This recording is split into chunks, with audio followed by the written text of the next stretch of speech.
Bismillahirrahmanirrahim. Assalamualaikum warahmatullahi wabarakatuh. Alhamdulillahirrabbilalamin. Wassalatu wassalamu ala ashrafil anbiya wal mursalin Sayyidina Muhammadin wa ala alihi wa sahbihi ajma'in, amma ba'du.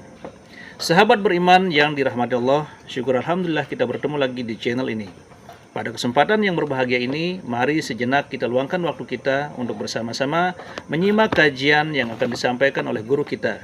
Tentunya banyak sekali ilmu, hikmah, dan manfaat yang bisa kita jadikan pelajaran dalam kehidupan kita sehari-hari. Penasaran siapa beliau? Mari kita simak bersama. Selamat mendengarkan. Adam itu bapak moyang kita.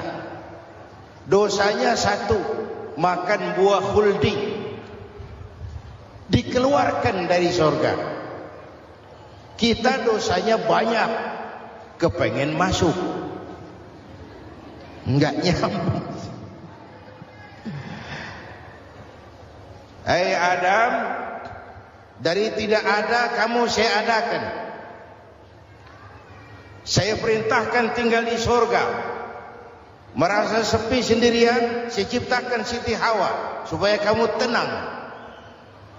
Kamu boleh nikmati semuanya. Ini boleh, itu boleh, ini boleh, itu boleh. Makan, makanlah yang kau mau. Minum, minumlah yang kau suka. Pakai, pakailah yang kau senang. Satu yang saya minta, jangan dekati pohon khuldi. Itu kau tidak sanggup, keluar. Diusir dari surga. Sujud Nabi Adam. Kata riwayat 40 tahun sujud, membaca Rabbana zalamna anfusana wa illam taghfir lana wa tarhamna lanakunanna minal. Itu namanya istighfarnya Nabi Adam. Istighfar itu kan mengucapkan astagfirullah, basmalah, membaca bismillah. Jangan kayak teman saya disuruh banyak-banyak baca istighfar, benar-benar dia baca istighfar, istighfar, istighfar. Bukan itu maksudnya. Nah, maka salah satu amalan yang sangat dianjurkan di bulan Muharram ini memperbanyak istighfar.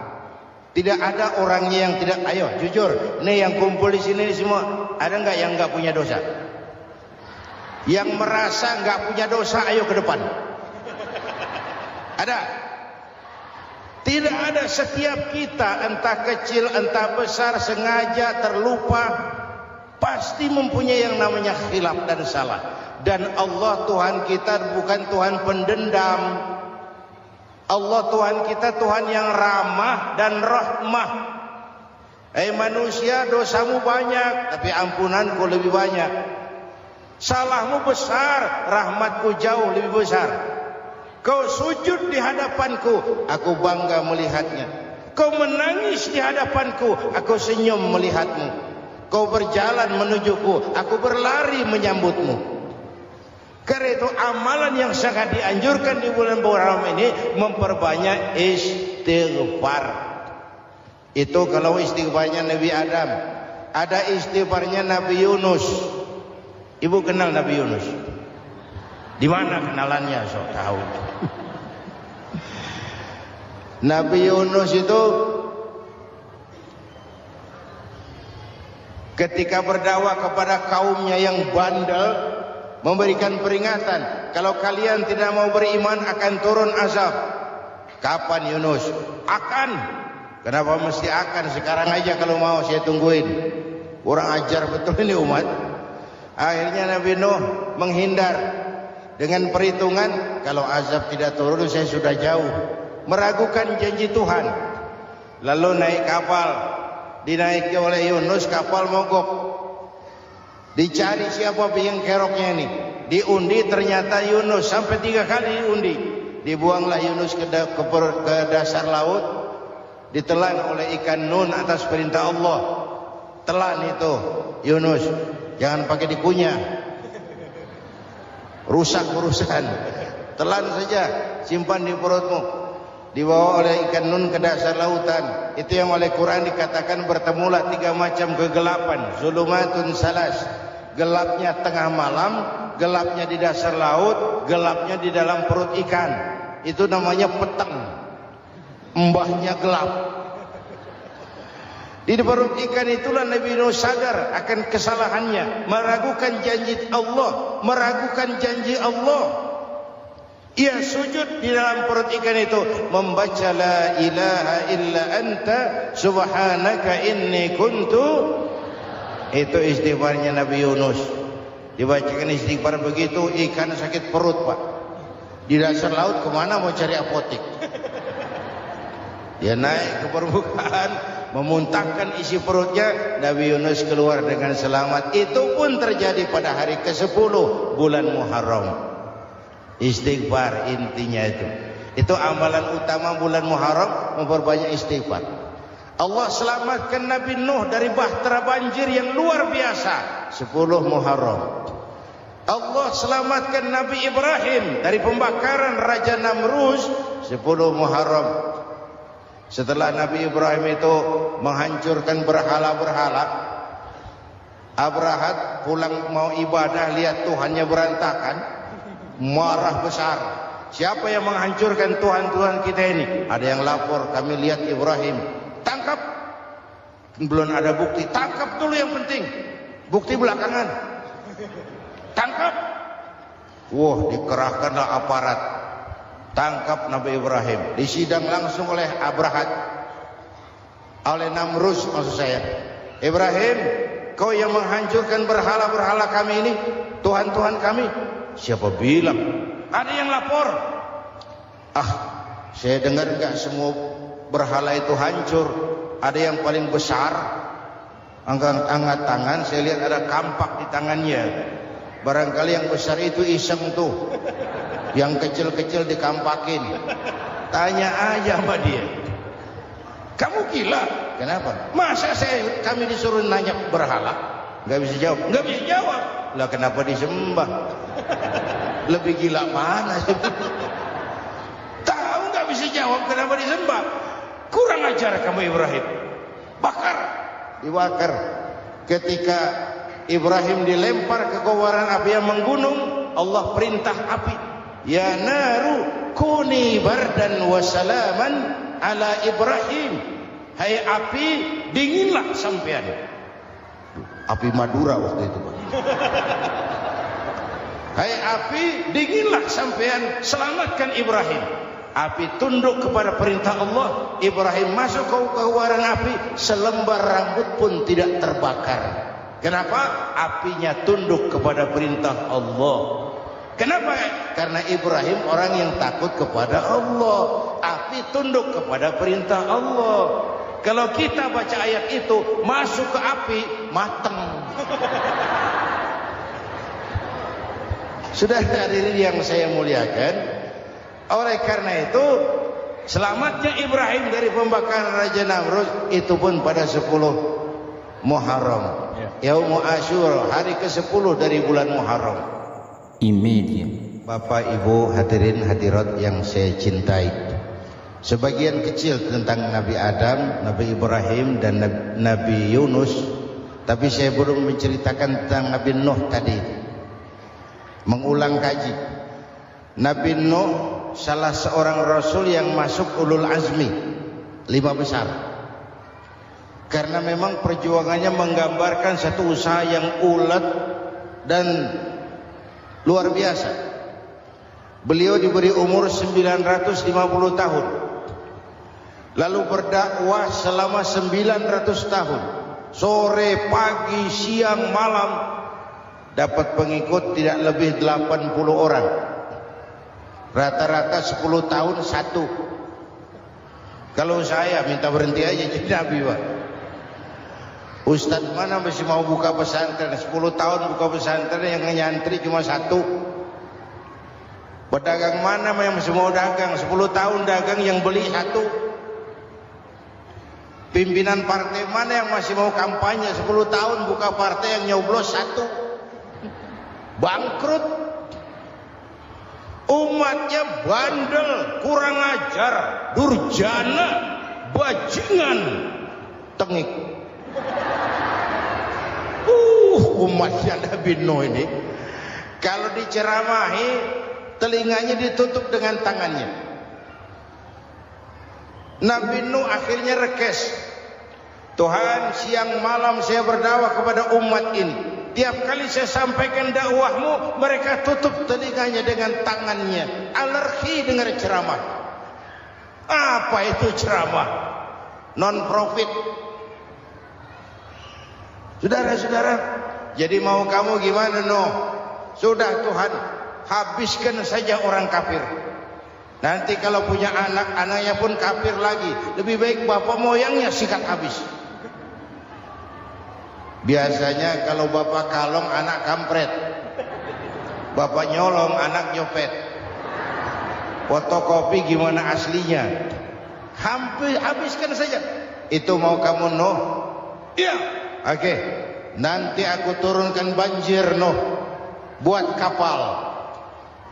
Dengan apa saya harus buat kapal? No. Ya dengan kayu. Kata Tuhan.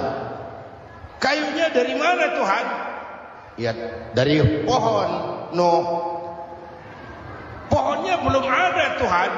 Ya tanam dulu. No. Bikin kapal kayunya nanam pohon. Apa artinya? Perjuangan perlu kesabaran. Sukses itu ada prosesnya. Nggak bisa simsalabim abracadabra lalu kita mau sukses. Semua ada prosesnya. Walaupun kenyataannya begitu. Sukses banyak bapaknya, gagal itu yatim. Kalau kita sukses banyak yang ngakuin. Yang baru ketemu pakai manggil encing. Ketemu baru. Tapi sukses banyak bapaknya. Gagal yatim, gak ada yang mau ngakuin kalau kita gagal itu. Udah bikin kapal dengan kayu di tengah kampung, bikin kapal ini. Bayangkan di tengah kampung bikin kapal. Orang kafir makin menjadi-jadi. Lihat no. Kenapa? Makin sarap. Bikin kapal di tengah kampung mau belayar kemana?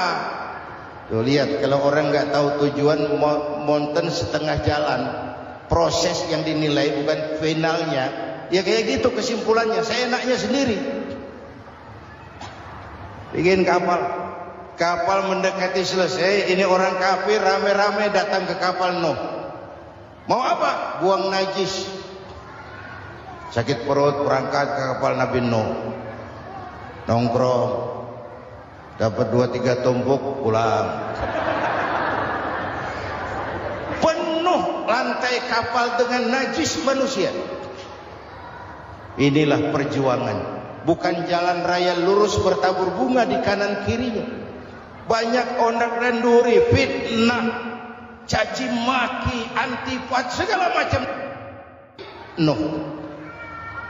Ada orang tua dasar kafir, kurang ajar, sudah stroke berangkat juga ke kapal Nuh. Mau buang najis, pincang-pincang digotong orang. Selesai buang najis dia bangun mau pulang, pegangan tiang kapal terpleset jatuh di atas tumpukan najis. Terjadi keajaiban, yang stroke-nya sembuh, lumpuhnya hilang, berangkat digotong-gotong pulang, jalan gagah sekali.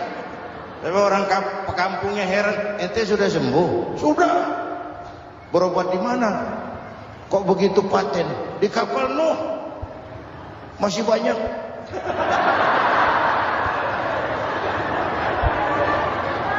Yang berasa perlu obat bawa rantang. Ambil bersih lagi geladak kapal itu. Sudah selesai Nuh? Selesai. Oke, kau orang yang beriman bersamamu, binatang serba sepasang, naik. Naik Nabi Nuh, naik orang beriman, naik binatang serba sepasang. Ini cikal bakal penyelamatan manusia, Pak. Naiklah orang beriman, sudah naik semua, Nabi Nuh kontrol. Ini contoh buat kita, kontrol. Sudah naik semua teman-teman, sudah. Pemimpin yang baik bukan cuma terima laporan di belakang meja. Laporan itu yang mana juga bagus. Sama juga kampanye yang mana juga merdu. Kalau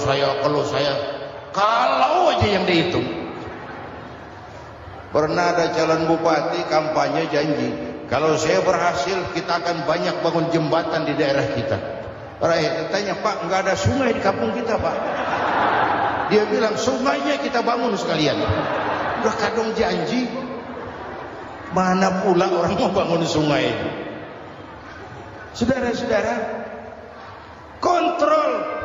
Jangan cuma tunggu laporan di belakang meja. Semua laporan bagus. Ya, Bu? Bu?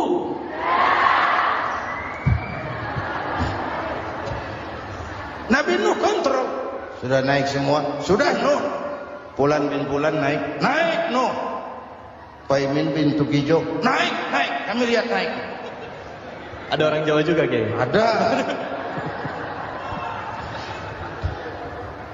Sudah kontrol.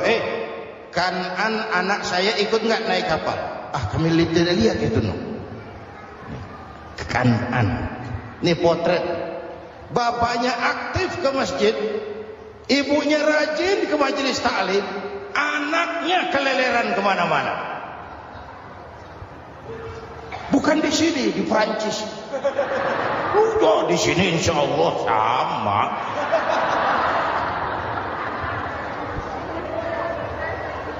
Nuh karena sayang anak, Nuh karena cinta anak, Nuh karena tanggung jawab anak, cari naik ke atas kapal. Lihat Kan'an, anak saya? Enggak lihat, Nuh. Turun ke ruang bawah, periksa lagi. Mang, ayah Kan'an di dia. Jamaah Tasik ini rupanya ditanya. Tuh ayah, Mang.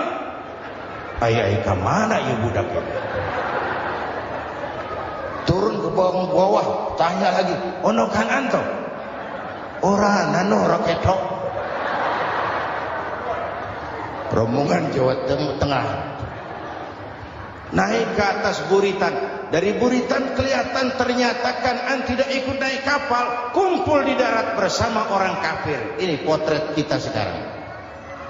Kumpul sama orang kafir, hanyut anak-anak kita, ditelan budayanya orang kafir, ditelan tradisinya orang kafir, ditelan pergaulannya orang kafir. Nuh karena sayang anak dari atas manggil. Dalam Quran dijelaskan itu.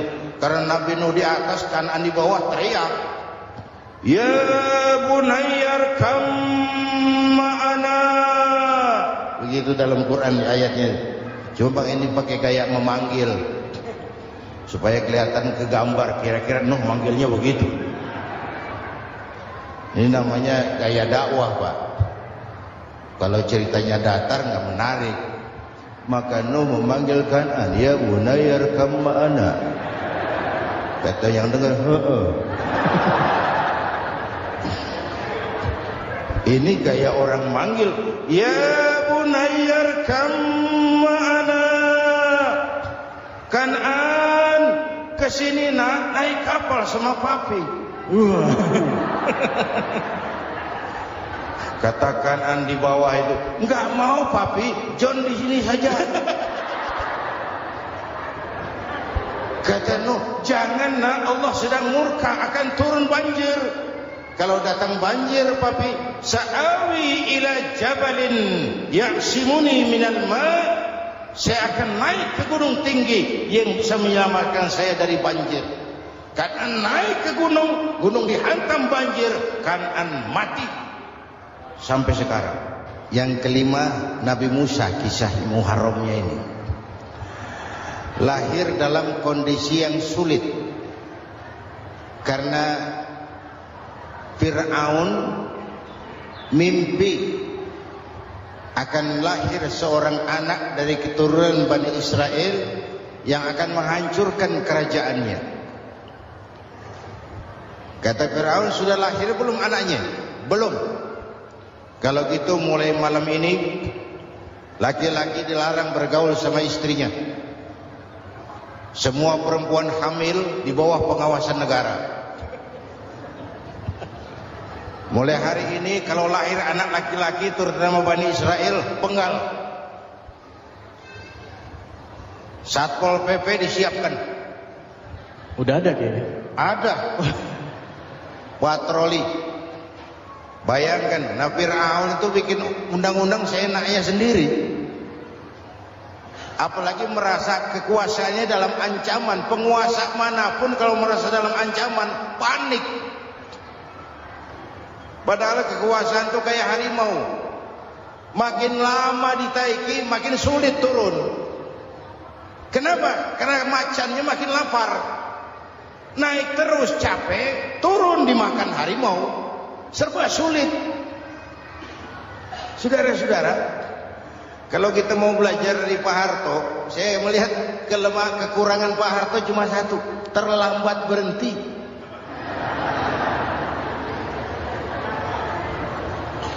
Terlambat berhenti. Di sekelilinginya banyak tukang-tukang jilat, tukang-tukang semir.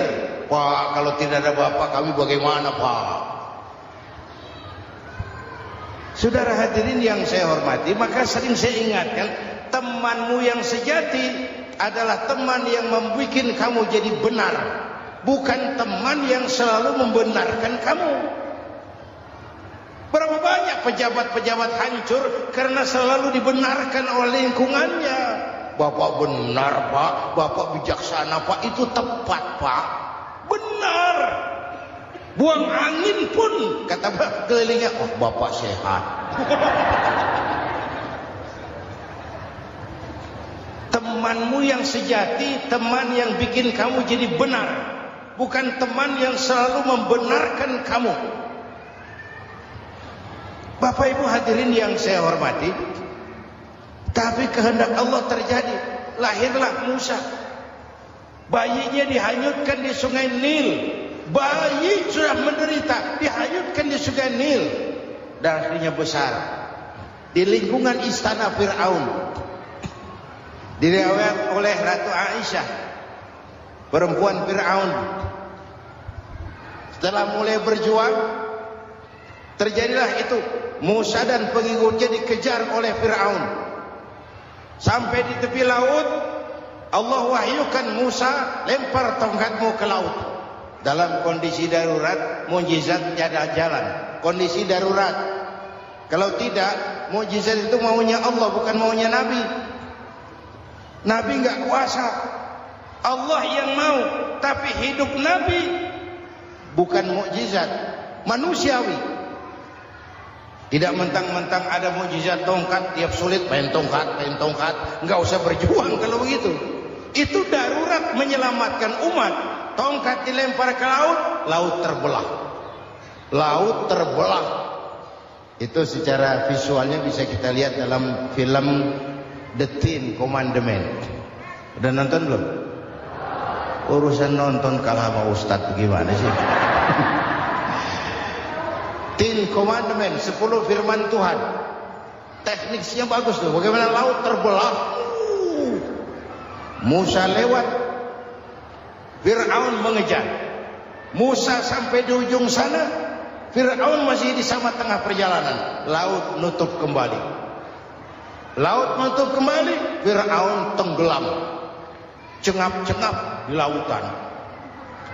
Begitu nafas sampai di tenggorokan, Fir'aun sambil cengap-cengap itu, amantu bi Rabbi Musa wa Harun. Duh, kalau begini mah saya juga percaya sama Tuhannya Musa. Malaikat maut jengkel, goblok loh. Terlambat sekarang. Ditenggelamin terus. Modar. Musa selamat. Fir'aun mati.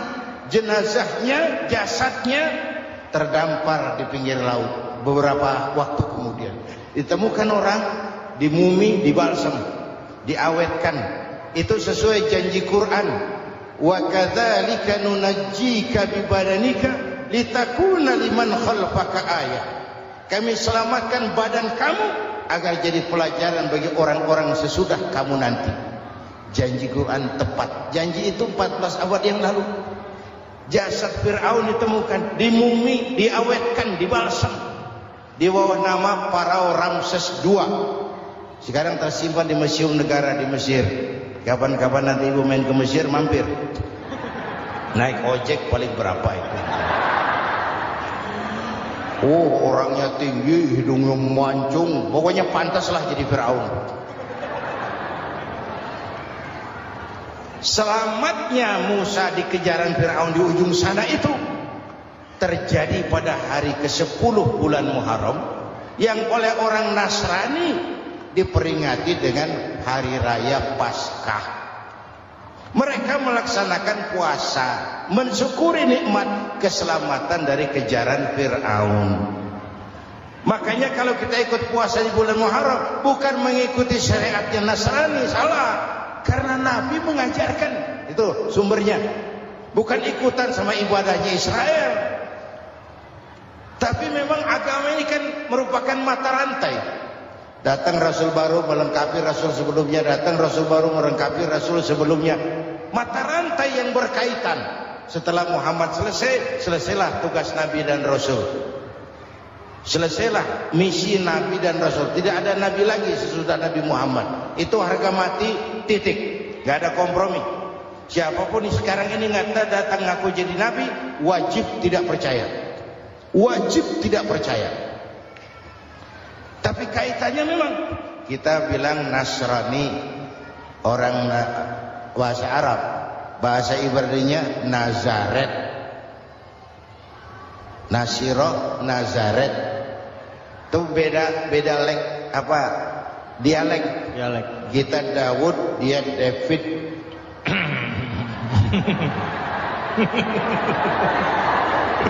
Ibrani. Kita Ali, dia Alek.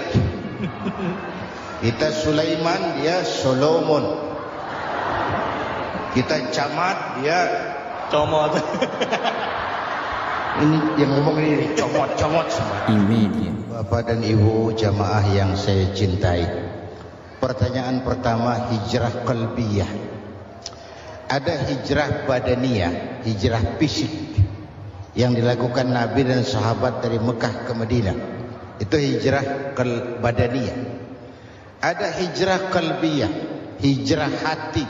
Dan ini yang kita perlukan sekarang. Karena refleksinya akan membias kepada alur kehidupan. Kalau hati kita mau berhijrah, fisik akan mengikuti. Hijrah dari tempat, dari malas ibadah menjadi rajin ibadah. Hijrah dari maksiat kepada yang ma'ruf, dari berpecah belah menjadi bersatu. Hijrah seperti itu yang sangat kita perlukan. Apalagi masyarakat ini paternalistik. Kita harus hijrah mental sekarang ini. Maka yang disampaikan tadi benar. Seorang ketua MK siap mengundurkan diri kalau terbukti anak buahnya terlibat suap. Itu walaupun siap, tapi sudah angin segar buat rakyat. Bahwa masih ada banyak insya Allah pejabat kita yang punya harga diri. Walaupun ada juga pejabat kita yang muka tembok, kulit badak, kuping kebo. Muka tembok, kulit badak, kuping kebo. Biasanya kalau kereta api tabrakan di negara-negara maju, Menteri Perhubungannya mundur. Di kita petugas palang pintu dipecat. Jauh sekali menteri sama petugas palang pintu. Yang benar-benar diadili yang krocok-krocok, kopral-kopral itu. Padahal hadisnya jelas, ar-rashi wal murtashi finnar. Yang nyuap dan yang nerima suap, dua-duanya neraka. Kasus potret belakangan ini, yang nerima suap, yang diuber, yang nyuap aman, yang nyuap aman, yang korupsi pajak dikecil-kecilin, yang ngemplang pajak aman. Padahal ngemplang pajaknya triliunan. Padahal dia sudah dikasih fasilitas oleh negara mengelola sumber daya alam negara yang artinya milik rakyat. Dia harus bayar pajak, uang pajaknya dikumpulkan bagi sebesar-besar kemakmuran rakyat. Itu tindakan merugikan rakyat. Karena itu betul, saya setuju, hijrah qalbi yang perlu kita lakukan sekarang. Hijrah hati. Kita ini bangsa Indonesia, seperti timnas. Timnas sekarang anak-anak muda sudah berani pakai baju PSSI. Iya. Kenapa? Menang. Coba kalau kalah terus, nanti menang. Tapi bangsa Indonesia itu memang seperti timnas, namanya kesebelasan. 11 orang. Walaupun ada pemain bintang ya ada presiden, gubernur, menteri, itu bintang-bintang. Tapi bintang baru ada artinya kalau dibantu 10 pemain yang lain. Cristiano Ronaldo. Siapa itu? Penyerang tengah Real Madrid. Bintang. Lionel Messi. Siapa lagi? Barcelona. Bercelana.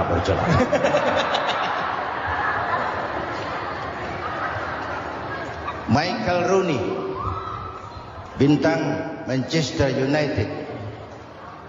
Ronaldo baru bintang, Messi baru bintang kalau ada 10 pemain yang lain. Bagaimanapun hebatnya Cristiano Ronaldo, kalau sendirian lawan satu kesebelasan babak belur. Itulah kita, bangsa Indonesia, kita satu kesebelasan, harus saling memperkuat. Ada bangsa kita ini yang jadi jaksa, ada yang jadi hakim, ada yang jadi polisi. Itu posisi penyerang tengah, kiri luar, kanan dalam, back, striker, kiper, posisi. Tapi sadar kita satu kesebelasan, Bung. Jangan bikin gol ke gawang sendiri. Kalau punya bola bagus, operan dong sama temannya. Yang bisa menciptakan gol, operan. Ada yang jadi pengusaha besar, bagus boleh.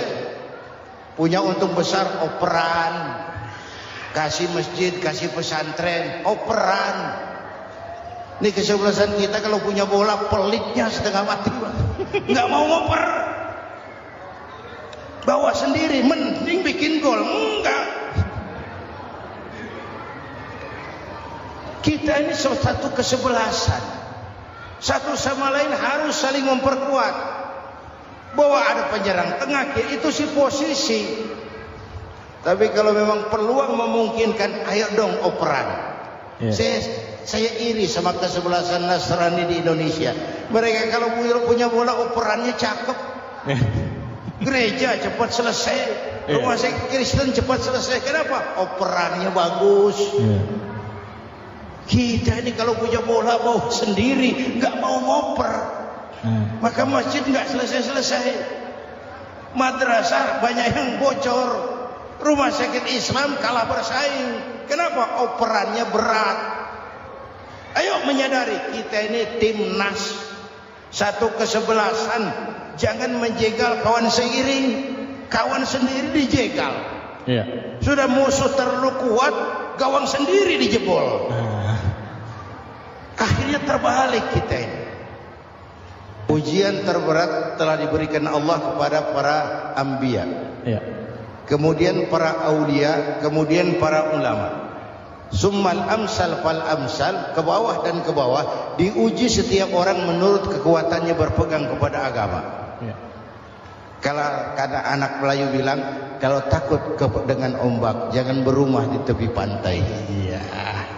Kalau takut diterjang ombak, jangan berumah di tepi pantai.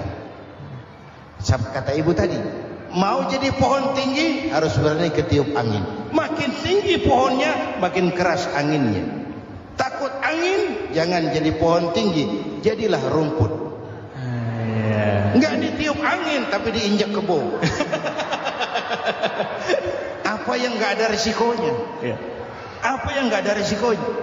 Semua nabi ada yang dihantam kekuasaan yang arogansi. Ibrahim berhadapan dengan Namrud. Musa berhadapan dengan Fir'aun. Ada yang diuji dengan berhadapan umat yang sangat kurang ajar. Ada yang diuji dengan gosip yang dahsyat. Nabi Yusuf digosipi sama Zulaikha itu. Nabi Yusuf Nabi Yusuf. Nabi Yusuf. Iya. Yang namanya gosip itu kan menyebarkan keburukan orang. Kalau benar saja hukumnya ghibah. Iya. Kalau salah hukumnya fitnah. Fitnah lebih bahaya dari pembunuhan. Benarnya ghibah, salahnya fitnah. Saudara hadirin yang saya hormati, jadi resiko itu biasa. Tidak ada yang tanpa resiko. Kalau berani, kalau takut ombak, jangan berumah di tepi pantai. Tinggal bagaimana kita menyikapinya. Kalau kita dewasa, ini bagian ibadah saya kurang. Mungkin karena dia omongin orang, tambah pahala saya. Mungkin karena dia omongin orang, tambah pahala saya. Maka saya ngadapi gosip sepatah pun saya nggak ngomong. Saya cicing, wae cicing. Saya percaya masyarakat itu punya filter. Amin. Saya percaya Tuhan itu nggak tidur. Kemudian melahirkan kita ke alam dunia ini, secara biologis bahan kita sama. Alhamdulillahirrabbilalamin, demikianlah kajian penuh ilmu, hikmah, dan manfaat yang sudah kita dengarkan bersama dari guru kita. Semoga kajian yang beliau sampaikan menjadi ilmu yang bermanfaat dalam kehidupan kita sehari-hari. Dan semoga kita semua bisa istiqomah dalam mengamalkannya. Amin ya rabbal alamin. Sahabat beriman yang dimuliakan Allah, terima kasih banyak sudah menyimak kajian ini sampai selesai.